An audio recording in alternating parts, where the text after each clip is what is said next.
Hi friends, నమస్తే. టమాటా పచ్చడికి కొంచెం డిఫరెంట్గా రెడీ చేస్తున్నాను.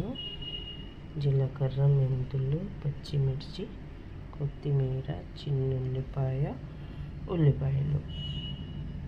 గ్లాస్ తోటి వాటర్ బాయిల్ చేస్తున్నాను అన్నమాట.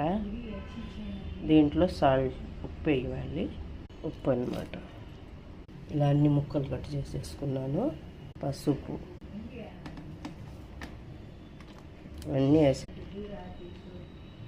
కొత్తిమీర, ఇదంతా బాగా ఉడికిన తర్వాత మిక్సీకి వేసి తాలింపు వేసుకోవటమే. రోలు ఉంటే రోట్లో అయినా చేసుకోవచ్చు అనమాట.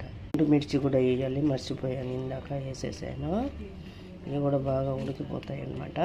కొద్దిగా చింతపండు తాలింపు. Channel like, share, subscribe.